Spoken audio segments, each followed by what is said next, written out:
In a time when we're searching for answers, Bruce Wilkinson struck a chord with his bestseller, The Prayer of Jebez. But now he has a new book and a new mission. Hi, I'm Ernie Manouse. Coming up on InnerVIEWS, our conversation with Bruce Wilkinson.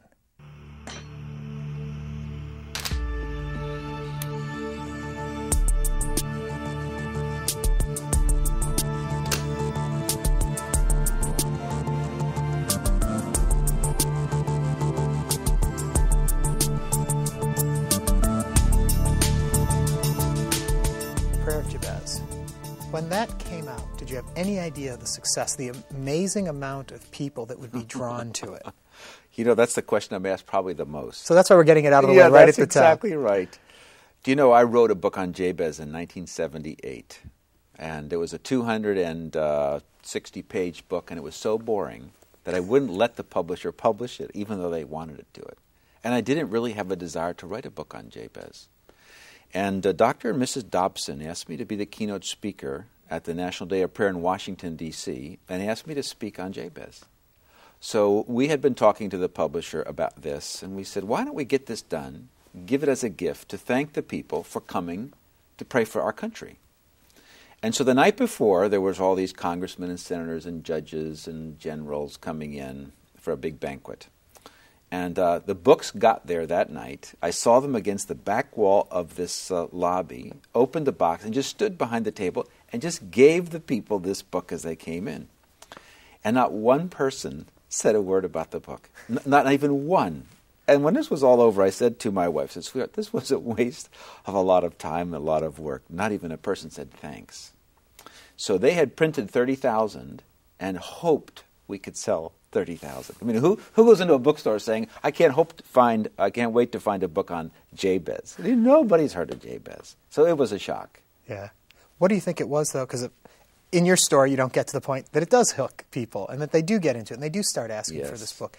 What was it, though, about the message do you think struck such a chord with today's world? You know, that's such a great question. I think that there's a couple answers.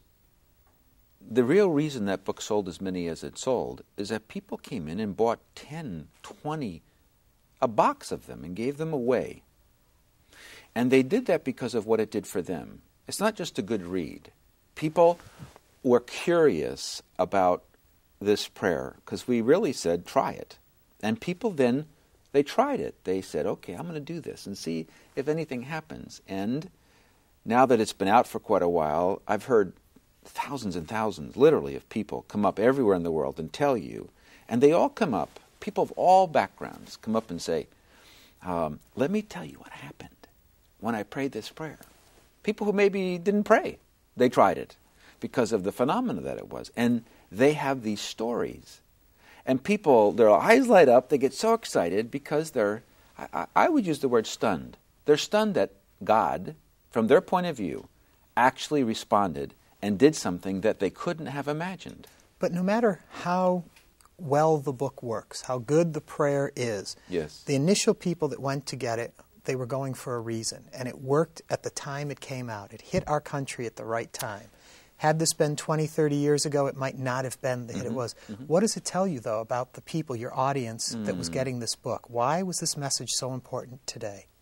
People want to connect with God. They do. Like never before. Why? And they have a sense of, I'm missing something in my life, and I don't know how to connect in a way that makes simple, that I can do, that's not so complex.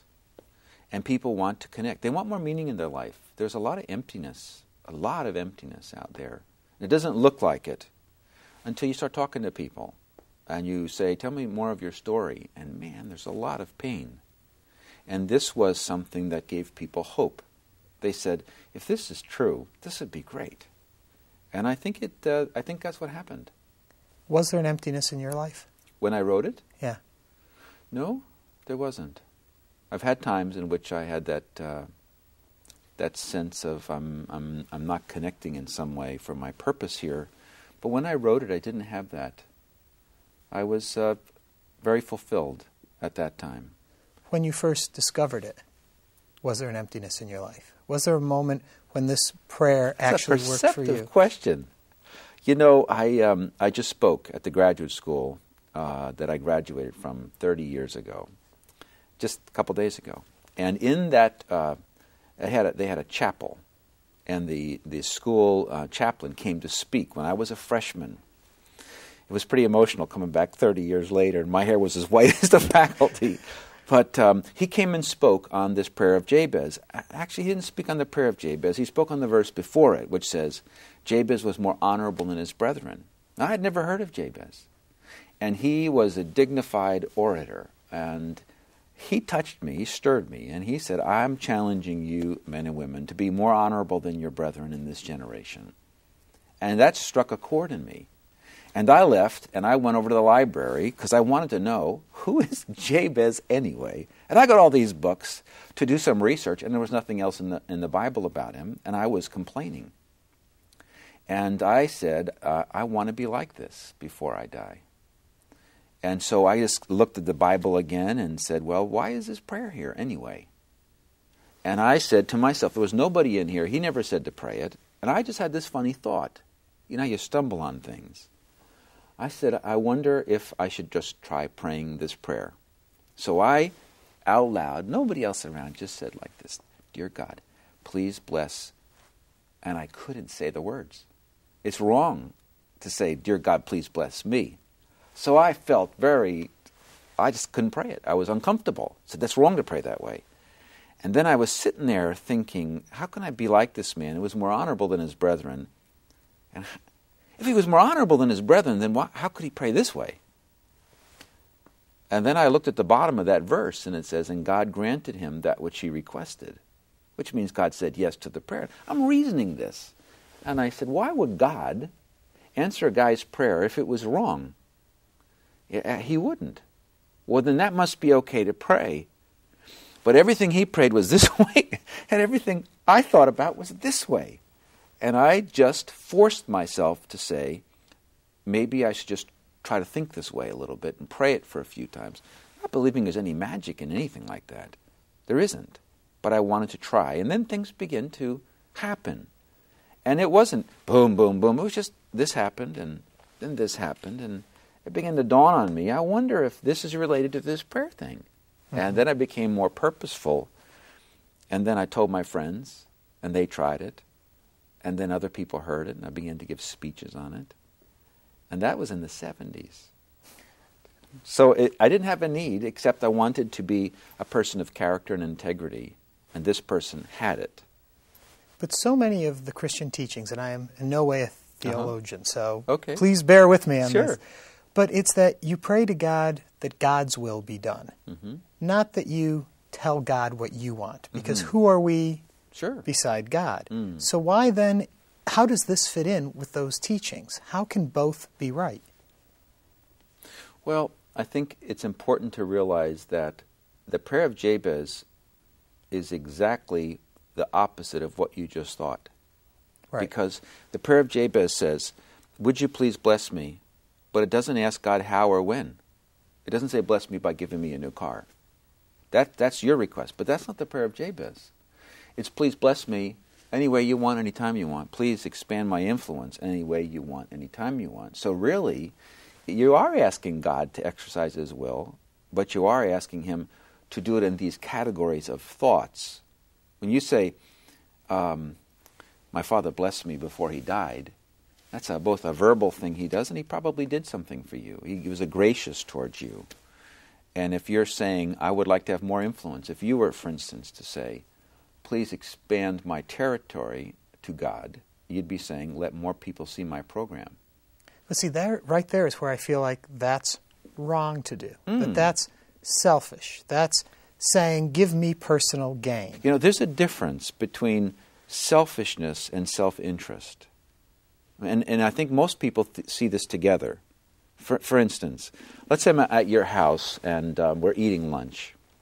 And there's one piece of big chocolate cake left. And we're both looking at this piece of chocolate cake. And you say to me, do you like chocolate cake? And I say, I love chocolate cake. And you smile and you say, me too. And then the phone rings and you get up and leave. And I think to myself, you know, he can't love chocolate cake as much as I do. And I eat that whole piece of chocolate cake. When you come back, you'd probably think to yourself, that guy's a selfish guy. because I did something that had a negative impact on you. But if you'd have said to me, I hate chocolate cake, please eat the whole thing, and the phone rang and you left and I ate it, would you think that when you came back? Well, no.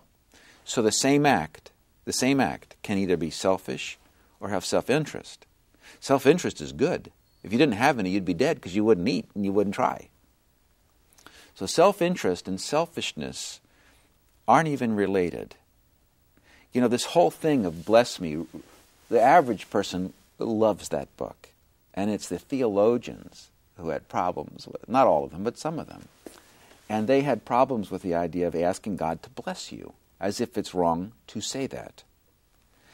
And I said, you know, there are different kinds of blessings in the Bible. There's blessings that come on everyone. It's called the common good. The Bible says it rains on the just and the unjust, and he blesses people. There's blessings that come with meeting Jesus Christ. That's a different kind of blessing. There's blessings that come from obeying God. If you don't obey him, you don't get the blessing. But in this case, there's no action in the verse required of the person who prays it. It's just ask. And that's a grace blessing. It's just given to you because you happen to ask. And my daughter came in the room one time, and when I was thinking about all these things, and said, Dad, it's Friday night. She said, how about some pepperoni pizza? I said, that'd be great. So we called it up and have pepperoni pizza delivered. And then it hit me. That was a grace blessing. She simply said, how about some pepperoni pizza? Now, if she'd not asked me, I didn't thought of it that night, she wouldn't have had the blessing. But it wasn't connected to a grade she got on a test or whether or not she cleaned up her room. It was simply because she asked.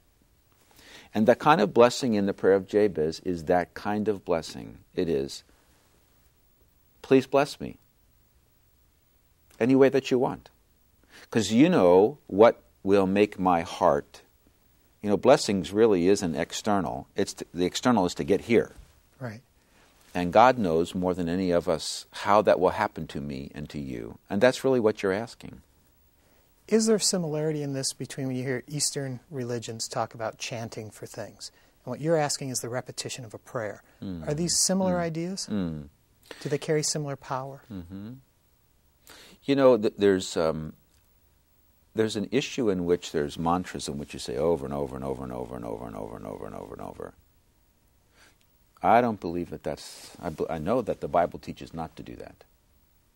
The Bible calls that vain repetition. On the other hand, Jesus says, I command you to ask. I command you to knock. I command you to seek. And he spoke Greek.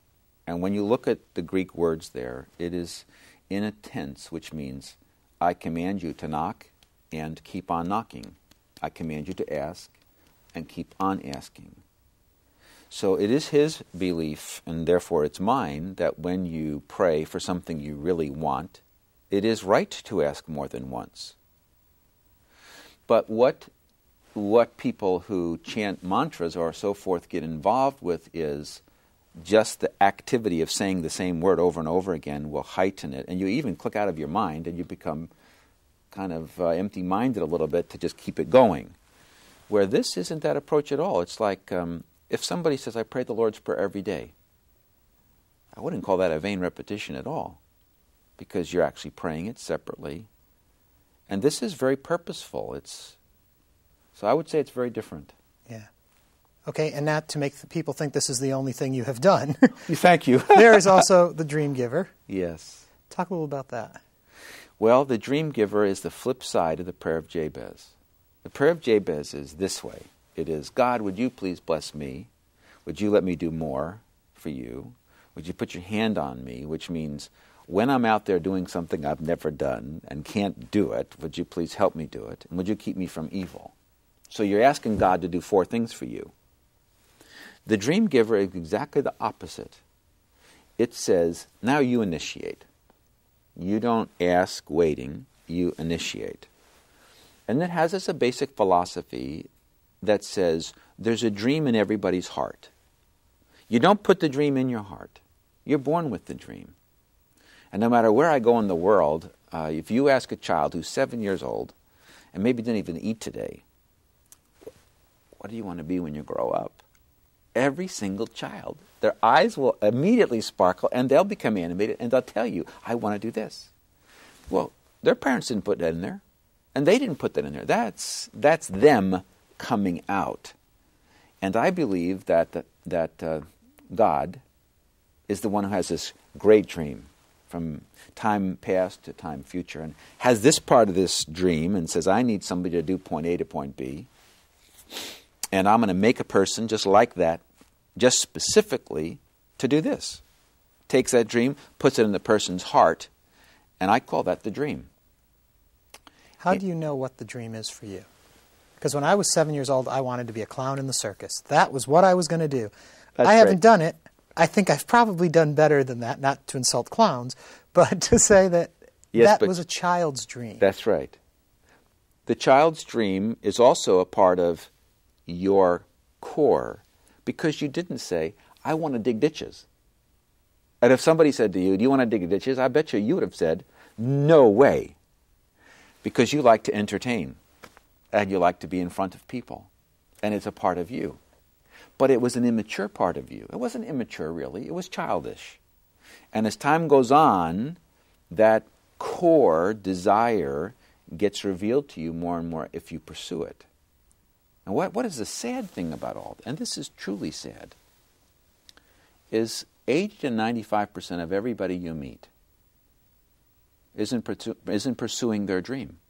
And they know they're not. And they're sad in the inner part of their heart. Because if you say to people, if you had all the money in the world, what would you really want to do? And they'll laugh and say, buy an island in the Caribbean. Okay, after you do that, then what do you really want to do? What would you love to do? And people have an answer for that. They do want to do this. And that want is there because I believe the dream giver himself put it in there. And the people who have a dream, not one person says, I hate my dream. Everybody loves the dream. But they didn't sit down and invent the dream. They didn't. It was already in them.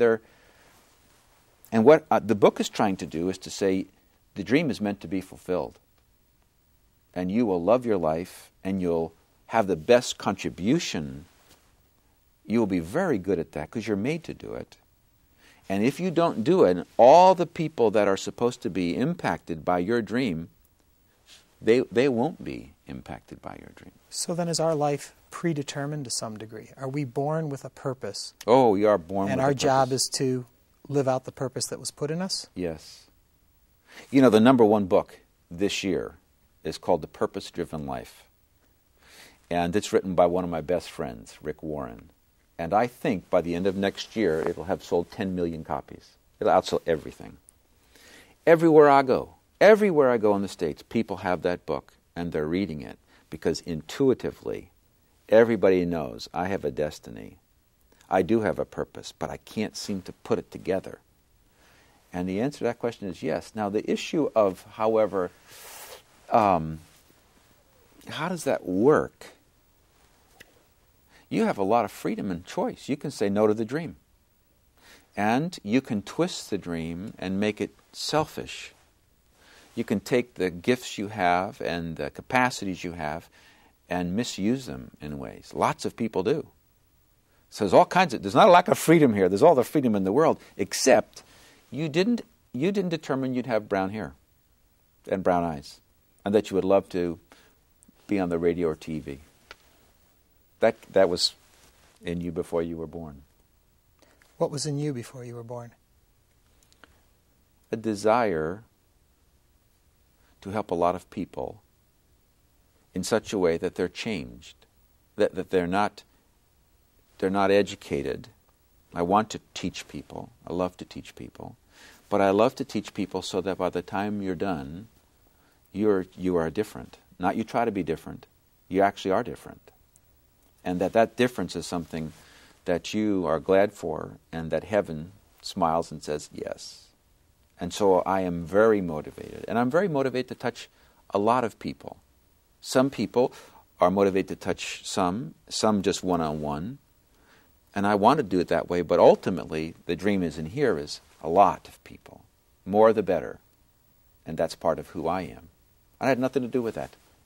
Again, when you wrote this book, yes, had you already discovered all of this and then putting it to paper, or were you discovering it as you wrote it?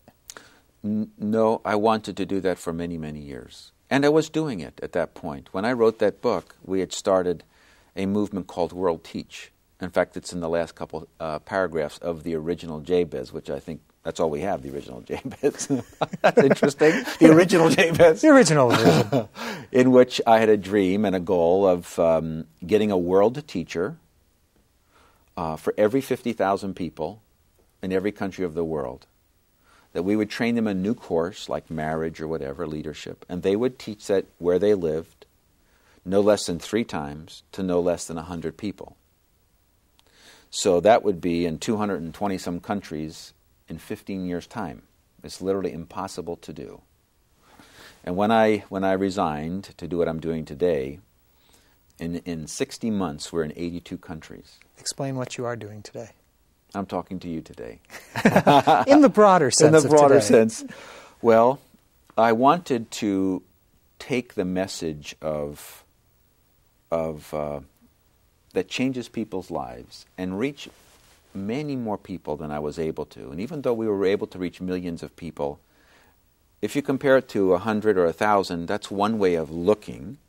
And I stopped looking that way, and I said, no, look at the size of the true market. That's 6 billion people. And a few million is nothing. And that's the group I wanted to reach, and said, okay, how can I reach these people in a way that they'll enjoy and will benefit them? And eventually I resigned after 25 years to go to Hollywood to make Hollywood movies and to make popular TV shows that have the truths that change you in it in such a way that you don't find offensive in the least and helps you. And so we're now doing 3 Hollywood movies. And in the middle of all this, very unexpectedly, oh my, it's hard to understand at times, I went down to Africa 4 months after I resigned last year. I went down in May of last year for 3 weeks. I went to Johannesburg, South Africa for a week. I spoke to 100,000 leaders for a week and simulcast it to 400 locations in 10 countries. Then I went up to Nigeria, where I had 9,000 leaders for a week. I met with the president of Nigeria. And then went to Ghana for a week, had 3,500 leaders, and then I met with the heads of parliament. In those 3 weeks, without warning, God ripped open my chest, took out my heart, literally, ripped it out of my heart, a chest, dug a hole in Africa, put my heart in it, covered it in pad and said, no, follow your heart to Africa. No warning, no email, no fax, no text message. By the way, be ready. And 4 months later, we moved to Africa. And that's where I live today. And now the dream is much larger because the need in Africa is so vast. For the first 9 months I lived there, I'd get up early in the morning to meditate, to pray, to read the Bible, to journal. And I would feel waves of feeling overwhelmed with the hunger and the poverty and the AIDS and the orphans. And it was hard for me just to cope. Because either you would just stuff it and say, I don't want to think about this, I don't want to deal with this. Or we take the need and say, well, maybe I can do this little bit. And I didn't want to do either one of those. I wanted to face what's there and say, okay, what's God want done, and try to do it. So a lot changed. So what is it you are doing with the people of Africa? Whew. Well, if you leave my house and go out the gate, because there's high gates around all the houses because so much danger there, and you go to the stoplight there are people begging for food there. And I live in a nice place every day from about 6 in the morning till 10 at night, every day. And if you turn right, left, or go forward, you'll hit another light, and there will be more people begging for food every day. And ultimately, just to boil it all the way down, we've found a way to try and feed people themselves, because there's millions of people That's not an exaggeration. Within an hour of my house who have no food, and there's no work. And so we began training people how to put gardens in their backyard, and then we came twice a week to help them and then enlarge their garden. And next year we want to reach 100,000 families. The king of Swaziland has asked for this. The king of the Zulus has asked for this. The king of the Sudus asked for this, because so many people have no food. And then the following year we want 1 million people, and the next year 10 million.